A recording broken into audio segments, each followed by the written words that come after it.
Bienvenue. Aujourd'hui, nous rencontrons Jacques Percebois. Il est professeur émérite à l'Université de Montpellier, enseignant en mines de Paris ainsi qu'à l'Institut français du pétrole. Dans cette rencontre, nous allons nous intéresser aux dessous énergétiques de la production d'électricité. Cependant, avant d'aller plus loin, nous aimerions rappeler, en préambule, que l'électricité n'est qu'un enjeu parmi d'autres de la transition énergétique. Jacques Percebois, merci de nous accorder cet entretien. Alors, pour commencer, pouvez-vous nous dire quelles seront les orientations énergétiques de la France en 2050 ? Alors, il faut savoir que la politique énergétique, c'est une politique de long terme et qu'en France, elle est encadrée par ce qu'on appelle la PPE, la programmation pluriannuelle de l'énergie. Donc, il y a une loi qui prévoit les orientations, non pas jusqu'en 2050. Vous savez, 2050, c'est très loin. Et donc, c'est très difficile de dire ce que sera la situation en 2050. Surtout dans le contexte actuel qui montre que il peut y avoir des événements extérieurs qui modifient beaucoup les choix. Et donc, on a à peu près une idée des grandes orientations à l'horizon 2035. Ces orientations portent à la fois sur la demande d'énergie. Est-ce que la demande va monter, croître, quelle sera sa structure? Alors, on pense plutôt que la demande devrait baisser grâce à l'efficacité énergétique. Là, tout le monde n'est pas d'accord. Vous avez les très optimistes qui pensent qu'il y a beaucoup d'efficacité énergétique à faire. D'autres qui pensent qu'il y aura un effet rebond. L'effet rebond, c'est si vous améliorez l'efficacité, du coup, vous consommez davantage parce qu'il y a de nouveaux usages qui se développent. Donc, du côté de la demande, il y a beaucoup d'incertitudes quand même, mais l'objectif, c'est de réduire la demande avec comme préoccupation centrale que toute réduction de la demande d'énergie se traduit aussi par une réduction des émissions de gaz à effet de serre, en particulier de CO2. Alors dans ce domaine, il faut bien dissocier la demande d'énergie finale de la demande d'électricité. On a toujours tendance à parler de l'électricité. L'électricité n'est qu'un sous-ensemble de la demande d'énergie. Aujourd'hui, l'électricité, c'est un quart, pas plus, de la demande d'énergie finale des Français. Parce qu'à côté de l'électricité, on utilise du gaz pour se chauffer, on utilise bien sûr des produits pétroliers. La principale énergie finale, ce sont les produits pétroliers utilisés notamment pour la mobilité. Alors la deuxième chose dont on est à peu près sûr, c'est que la part de l'électricité devrait monter parce que l'électricité conquiert de nouveaux usages, notamment dans la mobilité. Le véhicule électrique, alors peut-être en concurrence avec le véhicule hydrogène, mais indirectement l'électricité intervient quand même si l'hydrogène est produit par électrolyse de l'eau. Et donc on pense quand même que la part de l'électricité devrait monter, tout en ayant une énergie finale dont la demande devrait baisser. Alors ensuite, du côté de l'offre, la grande question, c'est on a toujours besoin de produits pétroliers. Alors, est-ce que le mix énergétique sera complètement décarboné en 2035? La réponse est non. Il y aura toujours des produits pétroliers, du gaz en 2035. Est-ce qu'en 2050, on pourrait avoir que de l'énergie décarbonée, par exemple du gaz issu de la biomasse? Donc du gaz vert en quelque sorte, des produits verts. Est-ce que toute la mobilité sera électrique? Certains le pensent, d'autres considèrent que c'est pas sûr. Donc là, il y a beaucoup plus d'incertitudes. Alors si vous regardez le mix électrique, l'objectif de la France, c'est d'accentuer la décarbonation du mix électrique qui est déjà décarboné en France, puisqu'on a un peu plus de 70% d'électricité nucléaire, à peu près 12% d'électricité hydraulique, à peu près 8% d'électricité solaire et éolienne. Et donc, il reste ensuite à peu près 8 à 10% maximum d'électricité produite avec des fossiles, c'est-à-dire essentiellement en France avec du gaz, puisqu'il y a encore d'électricité produite avec du charbon, mais en très faible quantité. Et toutes les centrales à charbon, les 4 qui restent, devront être fermées en 2022. Donc, si vous voulez, la France est vertueuse du côté de l'électricité, puisqu'elle est déjà décarbonée. Elle devrait l'être totalement en 2035. En revanche, si on regarde l'énergie finale et pas l'électricité, la question c'est de savoir s'il y aura encore place pour quelques fossiles en 2050, 2035, il y en aura, 2040, 2050, c'est un peu difficile à dire. On entend souvent parler de la complexité de l'intégration des énergies renouvelables, notamment le solaire, l'éolien. Quel est le coût pour intégrer ces énergies dans le réseau? Comment ça se passe? Alors, il faut savoir que dans le mix électrique, vous avez deux types de centrales. Vous avez ce qu'on appelle des centrales pilotables et des centrales non pilotables. On appelle centrales pilotables, ce sont des centrales qui s'adaptent à l'évolution de la demande en temps réel. Mais je dis en temps réel, c'est-à-dire à la seconde près. Si vous voyez, aujourd'hui, on ne sait pas stocker à grande échelle l'électricité, et donc la demande d'électricité varie dans la journée, varie dans l'année. Il y a une demande aux heures de pointe, hein. Donc il y a un appel de puissance le matin, un appel de puissance le soir. C'est pareil, par exemple, en hiver, quand vous avez du chauffage électrique, vous avez un appel de puissance qui est plus fort. Alors les centrales pilotables, ce sont bien sûr les centrales nucléaires, les centrales thermiques qui utilisent des fossiles, par exemple les centrales à gaz, les centrales à charbon, éventuellement des centrales au fioul. Vous avez également les centrales de barrage et à côté de ça, vous avez des centrales non pilotables. Alors les centrales non pilotables, c'est les centrales, je dirais, qui ne répondent pas à la demande, c'est en quelque sorte l'inverse, c'est la demande qui doit s'adapter à l'offre. C'est le cas du solaire et de l'éolien parce que vous avez évidemment l'intermittence. Vous avez les périodes où il n'y a pas de soleil, les périodes où il n'y a pas de vent. Donc là, soit vous jouez sur la demande, par exemple, on peut moduler la demande. Le consommateur peut par exemple s'effacer à certains moments, et puis au contraire consommer à d'autres moments. Enfin, la marge de manœuvre est relativement réduite. Et donc la solution, c'est soit d'avoir des centrales pilotables en backup, c'est-à-dire qui peuvent prendre le relais, soit éventuellement de stocker l'électricité. Mais à ce moment-là, il faut la stocker à grande échelle. Donc aujourd'hui, le problème des renouvelables, c'est pas le coût de production à la sortie de la centrale, c'est le coût de production qui tient compte, je dirais, de ce qu'on appelle les coûts systèmes. Les coûts systèmes, ce sont des externalités, c'est-à-dire le fait que comme la production est non pilotable, eh bien, il faut soit stocker une partie d'électricité, soit avoir en backup des centrales pilotables pour répondre à la demande si la demande ne correspond pas à l'offre. Pour dire les choses autrement, dans le coût de production, vous avez le coût de production lui-même, les investissements, le fonctionnement, mais surtout des investissements pour les renouvelables.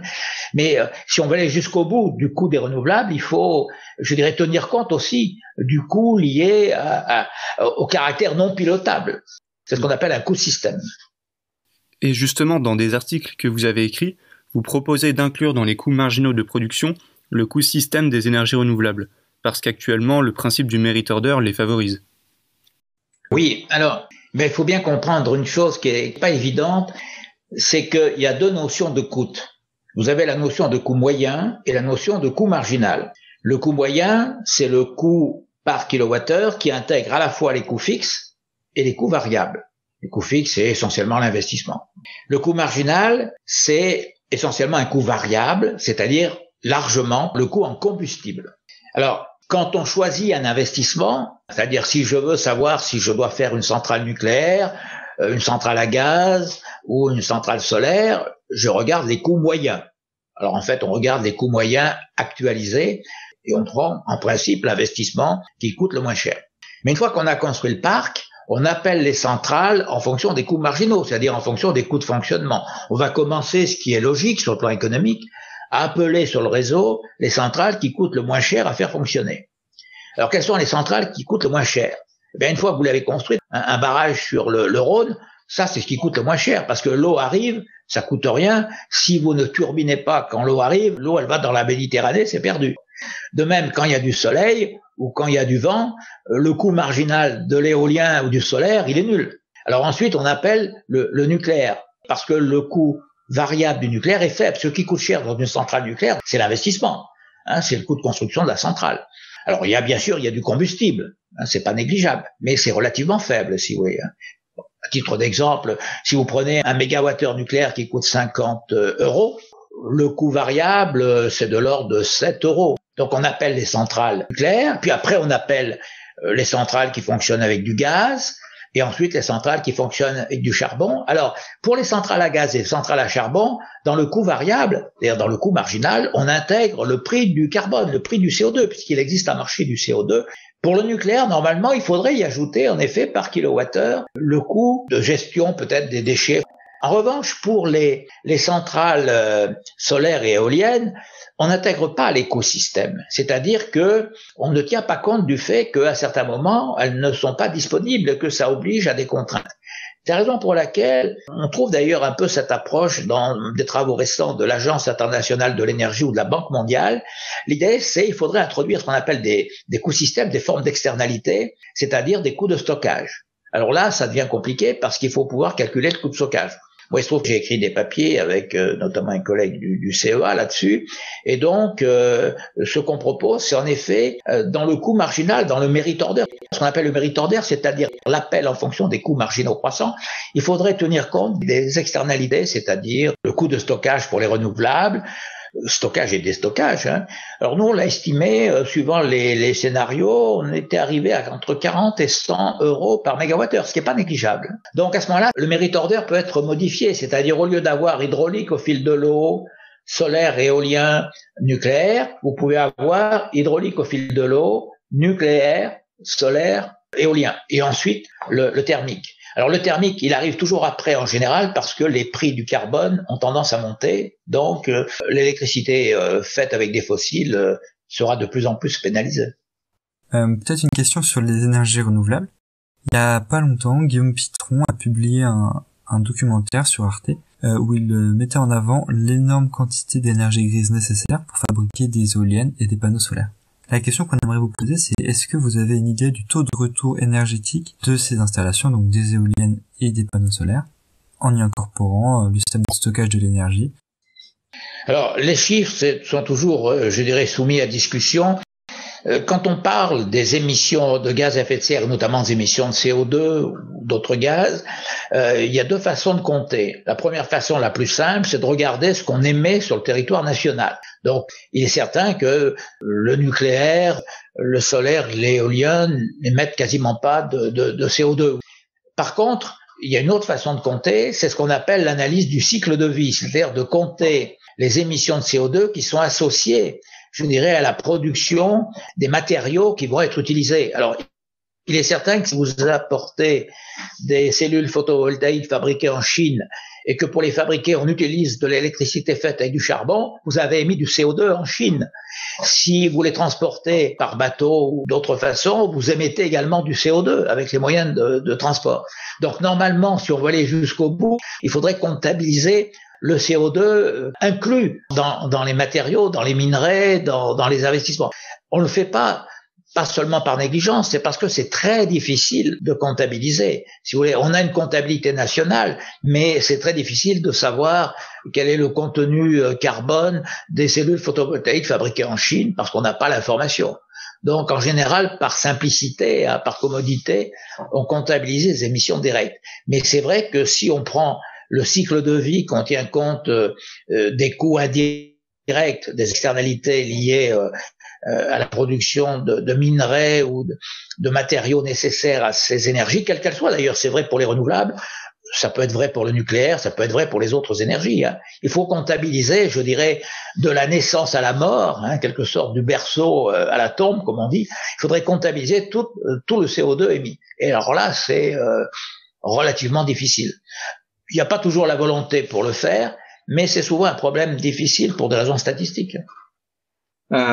Toujours en se concentrant sur la production d'électricité, du coup, quels seraient selon vous les domaines, les installations dans lesquelles l'État devrait investir?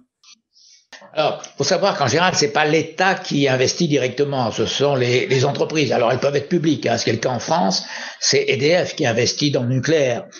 Ce sont les opérateurs privés ou publics qui investissent dans les renouvelables. Alors l'État intervient parce que l'État est actionnaire. Par exemple, l'État est actionnaire à plus de 83% d'EDF. Donc l'État a apporté du capital, des dotations en capital, il peut encore en apporter. Il peut donner des subventions sous réserve que ces subventions soient conformes au droit européen. Alors ça, c'est relativement compliqué. Ce qu'il faut savoir, c'est que ces entreprises, quand elles investissent, eh bien, elles font des choix qui doivent quand même s'intégrer aux orientations nationales. Alors, dans le cas français, pour l'instant, l'option nucléaire est maintenue. L'objectif de la PPE, c'est de passer de un peu plus de 70% de nucléaire aujourd'hui à 50% à l'horizon 2035. Ça, c'est un objectif national, donc c'est un choix politique. La structure du mix électrique, c'est un choix politique. Chaque État est maître chez lui, chaque État est souverain, donc décide de son mix électrique. Donc les entreprises, en principe, tiennent compte des orientations de l'État et s'adaptent un petit peu à ces orientations, d'autant que l'État a des moyens d'action. Soit il est l'actionnaire, soit il fixe des normes, soit il encourage par des subventions. Tout à l'heure, vous avez dit que si on utilise du renouvelable, il y avait 3 solutions. C'était soit on était capable de stocker l'électricité, soit on était capable de modeler la consommation en fonction de la production, soit de garder des centrales en back-off. La question que j'ai à vous poser, c'est si on stocke l'électricité, c'est quoi les meilleures options qu'on a? Si on utilise des centrales en backup, c'est quel type de centrale qu'on utilise? Alors, pour les centrales en backup, ce sont, pour l'essentiel, quand c'est en dehors de l'hydraulique, on pense tout de suite aux centrales à gaz qui peuvent être appelées très rapidement. Alors, des fois, les centrales en backup, ce sont des centrales thermiques, bien sûr, mais ça peut être le nucléaire. On a une situation aujourd'hui où le nucléaire est parfois en backup du solaire et de l'éolien, c'est-à-dire que priorité au solaire et éolien quand il y a du vent et du soleil, et donc on réduit l'appel des centrales nucléaires. Que certains discutent en disant c'est pas une bonne idée de réduire le fonctionnement d'une centrale nucléaire pour laisser passer de l'électricité solaire et éolienne, ça peut se discuter parce que du coup vous renchérissez le prix de revient du nucléaire. Alors ça, c'est la première solution, c'est le backup classique, une centrale qui est en réserve, une centrale pilotable, par définition, ça peut être une centrale pilotable. Alors, l'autre solution, c'est le stockage. Alors, la première façon de stocker, et il y en a pas mal en France quand même s'il y a encore un potentiel, c'est ce qu'on appelle les STEP, les stations de pompage. Donc, si vous voulez, ce sont des barrages qui permettent, en stockant l'eau, on ne sait pas stocker l'électricité à grande échelle, mais on sait stocker l'eau. Donc, vous stockez de l'eau et donc vous turbinez quand vous en avez besoin. Alors ça, il y en a beaucoup en Europe. Évidemment, il y en a beaucoup dans les pays qui ont la chance d'avoir des montagnes. Donc, on a des centrales de ce type. Alors ça, c'est très utile. Je rappelle quand même qu'en 2006, quand il y a eu un très gros incident sur le réseau européen, ce sont les STEP, et notamment une grande STEP française, qui ont sauvé le système, parce qu'il a fallu pouvoir envoyer du courant très très rapidement. Et donc, on a fait marcher les stations de pompage. Alors sinon, il faut stocker. Alors pour stocker à court terme, on pense aux batteries. Mais les batteries, c'est possible à court terme, ça peut pas fonctionner pour le long terme. Et pour le long terme, le stockage qui semble, je dirais, avoir toutes les vertus aux yeux de beaucoup, c'est bien sûr le power to gas, c'est-à-dire le passage par l'hydrogène. Quand vous avez trop d'électricité à certaines heures, vous faites l'électrolyse de l'eau, vous avez de l'hydrogène, vous stockez l'hydrogène, et ensuite, soit de façon décentralisée, vous pouvez reproduire de l'électricité, soit vous combinez cet hydrogène, par exemple, avec du CO2, vous obtenez du CH4, et à ce moment-là, avec ce méthane, vous refaites de l'électricité. Alors, si vous regardez les rendements de la chaîne et les coûts actuels, ça reste relativement coûteux. On a fait, nous, des calculs là-dessus. C'est pour ça que je vous disais tout à l'heure, on était arrivé à des chiffres qui varient entre 40 et 100 euros par mégawattheure dans l'état actuel des technologies. Alors, les optimistes disent, oui, mais il va y avoir des progrès techniques importants, il va y avoir une baisse des coûts et par conséquent, le power to gas, ce qu'on appelle la méthanation, à ne pas confondre avec la méthanisation, demain sera une solution importante. Alors, il y a une autre solution aussi, mais qui peut jouer qu'à la marge, je l'ai indiqué tout à l'heure, c'est de moduler la demande. RTE le fait, le réseau de transport d'électricité, il envoie un message à certains consommateurs en disant « effacez-vous ».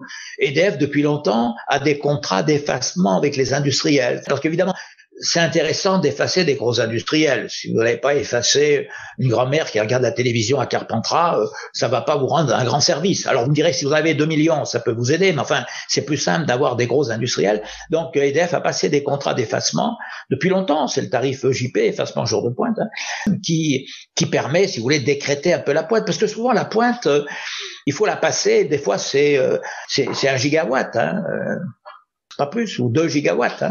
Donc, il faut trouver ce gigawatt. Voilà.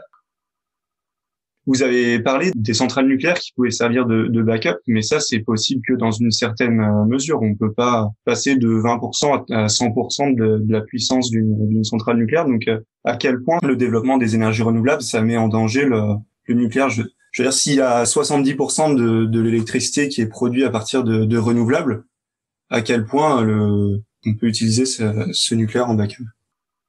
Alors en effet, si vous utilisez le nucléaire en backup, ça veut dire que vous effacez du nucléaire pour laisser passer des renouvelables. Si vous voulez, si vous tenez compte que du coût marginal actuel, le solaire et l'éolien passent devant le nucléaire, donc vous arrêtez de produire du nucléaire, ce qui revient à dire que le coût de production du kilowattheure nucléaire augmente.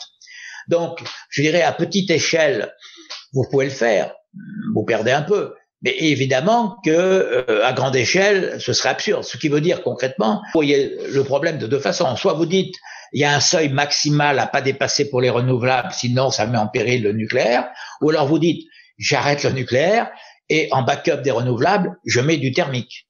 Mais à ce moment-là, il faut choisir, est-ce que vous faites du carboné ou du décarboné? Parce que l'avantage du nucléaire, ce que beaucoup de gens oublient, parce qu'il y en a qui croient que le nucléaire émet du CO2, le nucléaire est décarboné. Donc si vous voulez, aujourd'hui, les centrales décarbonées, c'est le nucléaire, les barrages, donc l'hydraulique au fil de l'eau, le solaire et l'éolien. Mais si vous voulez à la fois du pilotable et du décarboné, vous n'avez que le nucléaire et l'hydraulique de barrage. Ou alors demain, si vous avez des centrales thermiques qui fonctionnent avec du gaz vert, hein, ça c'est autre chose. D'accord. Et du coup, ce seuil, on a une idée à peu près de ce que c'est ce seuil de renouvelable maximum si on veut utiliser que du pilotable décarboné? Écoutez, là, c'est très difficile parce que ça dépend un peu du système de départ, ça dépend un peu de l'évolution des coûts relatifs. À partir du moment où le Parlement dit le nucléaire à terme, c'est 50% de la production d'électricité, les 50% autres, si on veut qu'ils soient décarbonés, évidemment, ça peut être à concurrence de 35% des renouvelables et le reste, un tout petit peu de thermique gaz vraiment en backup dans un premier temps, qui peut être du thermique gaz avec du gaz vert et le solde bien de l'hydraulique. De l'hydraulique parce qu'on a pas mal d'hydraulique en France, on peut d'ailleurs développer encore un peu l'hydraulique. Et donc ça, c'est le mix idéal, selon vous? Non, pour moi, le mix idéal, ce serait une part de nucléaire plus importante, si vous voulez. Hein. Moi, je pense qu'on a fait une erreur. Enfin, je dis, c'est le mix réaliste dans l'hypothèse où on fait 50% de nucléaire. Alors la question, c'est est-ce que le choix de faire 50% de nucléaire est un bon choix? Bon, ça, c'est une autre question. À la première question, je réponds, on avait 75% de nucléaire, décidé autoritairement de passer 75 à 50, c'est une décision politique qui a été votée par le Parlement, donc c'est la loi, très bien. Sur le plan économique, je suis pas sûr que ce soit une bonne chose. Qu'est-ce que vous pensez de la fermeture de Fessenheim? Est-ce que vous considérez que c'est du gâchis ou c'est un enjeu politique quand même? Moi, je considère que c'est une erreur, parce que j'étais, disons, du même avis que ceux qui pensent que Fessenheim est une centrale qui fonctionnait. Elle avait l'autorisation de continuer, d'ailleurs, on aurait pu continuer, hein, Fessenheim. Et aujourd'hui, on voit que on a quelques difficultés à passer la pointe. Donc, alors officiellement, la position de l'administration, c'est de dire Fessenheim ne nous manque pas. Je pense qu'on aurait pu maintenir Fessenheim. C'est un engagement politique, la fermeture de Fessenheim. C'est pas une décision économique ni technique, c'est une décision politique. Et est-ce que ça a un impact sur le prix de l'électricité qui a augmenté? Parce qu'on a vu que le prix a augmenté là au 1er janvier. Alors, si vous voulez, l'augmentation récente du prix de l'électricité de 1,6% pour certains tarifs, c'est dû en partie au fait qu'il y a eu des coûts commerciaux qui ont augmenté, qu'il y a des centrales qui sont à l'arrêt, mais ça c'est un peu à cause de la crise sanitaire et donc des maintenances qui ont été retardées. C'est dû au fait qu'il a fallu faire appel davantage au marché de gros, marché spot, et donc le prix sur le marché spot a monté. Si vous regardez sur plus long terme, si vous regardez depuis une dizaine d'années, la principale raison de l'augmentation du prix de l'électricité, c'est l'augmentation de la part des taxes et l'augmentation du coût des réseaux. Si vous voulez, pour faire simple, le prix de l'électricité payé par un consommateur final se divise en 3 composantes. Vous avez le prix du kilowattheure lui-même, c'est-à-dire le coût de production du kilowattheure, qui fait, je dirais, un gros tiers. Vous avez un petit tiers, c'est les charges d'accès au réseau, transport, RTE, distribution, Enedis, et le 3e tiers, ce sont les taxes. Alors les charges d'accès montent, c'est normal parce qu'il faut développer les réseaux, il faut raccorder de nouveaux investissements, par exemple les renouvelables, et il faut entretenir les réseaux, les développer les interconnexions trans-européennes, hein, bien évidemment. Mais la principale composante qui a augmenté, ce sont les taxes. Alors pourquoi? Essentiellement parce que comme on a développé les renouvelables par le système des feed-in tarifs, c'est-à-dire des prix d'achat garantis, le système des prix d'achat garantis fait que l'administration garantit par arrêté ministériel un prix d'achat pour ceux qui injectent du renouvelable, et si le prix de gros est inférieur, eh bien, on leur verse la différence et c'est financé par des taxes. Alors, ça a été la CSPE qui a augmenté très fortement. Alors, ça a même tellement augmenté que, du coup, une partie du financement se fait non plus par l'électricité, par les taxes sur l'électricité, mais par la TICPE, c'est-à-dire la taxe intérieure sur la consommation de produits énergétiques, hein, c'est-à-dire par l'essence. C'est-à-dire que quand vous achetez de l'essence, une partie des taxes que vous payez sert à financer le surcoût des renouvelables. Donc ça, c'est un choix politique. Sur les 10 dernières années, l'augmentation du prix de l'électricité, ça doit être de l'ordre de 60%. Alors que si vous voulez, l'inflation est très en dessous. C'est 3 fois moins l'inflation sur 10 ans. Il n'en reste pas moins vrai que le prix de l'électricité en France demeure, malgré ça, l'un des plus bas d'Europe, grâce au nucléaire.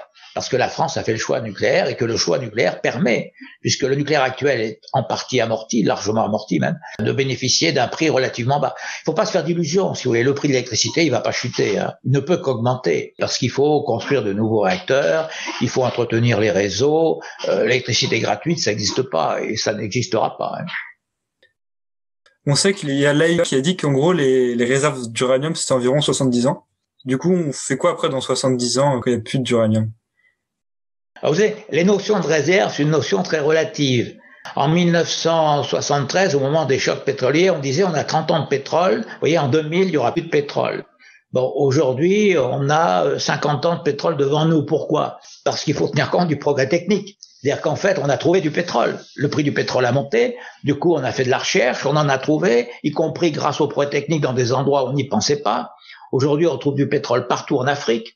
Qui aurait dit qu'il y avait du pétrole dans tous les pays africains? On a trouvé du pétrole de schiste. Donc, si vous voulez, la rareté, c'est une notion très, très relative. Donc, aujourd'hui, l'uranium, il y a une certaine quantité limitée à un prix donné. Maintenant, de l'uranium, on peut en chercher et en trouver. Il y a de l'uranium un peu partout. On peut même en trouver dans l'eau. Simplement, il est très difficile et très coûteux à extraire. Donc, si vous voulez, les réserves d'uranium, au prix actuel, on en a pour 70 ans. À cela s'ajoute le fait que le progrès technique, c'est aussi d'avoir des réacteurs qui recyclent l'uranium. Parce qu'une partie de l'uranium utilisé dans le monde, c'est déjà de l'uranium recyclé. Et puis, il y a de nouveaux réacteurs, et notamment, c'est ça l'intérêt de génération 4, c'est les réacteurs de génération 4 permettent de s'affranchir de la contrainte d'épuisabilité. Puisque, avec les surgénérateurs, bien, vous produisez plus de combustible que vous n'en consommez. Alors, il se trouve que là, il y a des perspectives tout à fait intéressantes. La France était en pointe dans ce domaine. Malheureusement, pour des raisons, là encore, largement politiques, la France a quasiment abandonné, pour l'instant, l'option génération 4, alors que la plupart des grands pays continuent. La Russie continue, la Chine continue, la Corée continue, les États-Unis aussi, le Japon, même le Japon aussi s'intéresse à ça. Bon, nous, on a décidé que pour l'instant, tant que le PR n'était pas vraiment opérationnel, on mettait ça, je dirais, de côté, on regardera ensuite. Ce qui, à mon avis, est une erreur, parce que quand vous faites pas de la recherche sur une technologie, après vous êtes largué, on voit bien, je dirais malheureusement, dans certains domaines aujourd'hui, notamment au domaine de la santé, faire des économies sur la recherche, à terme, ça se paye. Vous avez encore un petit peu de temps pour une dernière question ou... Oui, allez-y. Juste sur l'hydrogène, on sait du coup que le rendement est vraiment pas très bon, inférieur à 50%. Est-ce que c'est pas du gâchis de convertir l'électricité en hydrogène? Le terme gâchis, c'est peut-être pas le bon terme parce que il faut pas regarder que l'aspect technique, c'est l'aspect économique aussi. L'hydrogène, c'est pas une énergie, c'est un vecteur. Donc, si vous voulez transformer de l'électricité en hydrogène, c'est disposer d'un vecteur qui peut être utilisé et utilisable facilement. Bon, par exemple, pour faire une voiture, des véhicules, des trains qui fonctionnent à l'hydrogène. Donc, si vous voulez, les transformations d'énergie, il faut regarder le côté technique, mais il faut aussi regarder l'usage. Et pourquoi on fait ça? Par exemple, aujourd'hui, certains disent, bon, si on a des renouvelables en excédent, faut faire de l'hydrogène, comme ça, c'est une façon d'utiliser, voire de stocker l'électricité, indirectement, bien sûr. Si vous avez besoin d'hydrogène, si vous décidez, par exemple, que vous voulez faire de la mobilité hydrogène, etc., à ce moment-là, pourquoi pas faire de l'hydrogène à partir du nucléaire, Donc, si vous voulez, quand on dit il faut regarder le rendement, mais il faut regarder aussi l'usage. Donc l'hydrogène, c'est un vecteur, ce n'est pas une énergie. Je crois que ça, c'est important. Nous tenons à remercier infiniment Jacques Percebois pour avoir accepté notre invitation et pour nous avoir fait part de son expertise. N'hésitez pas à réagir en commentaire. Merci de votre écoute et à bientôt.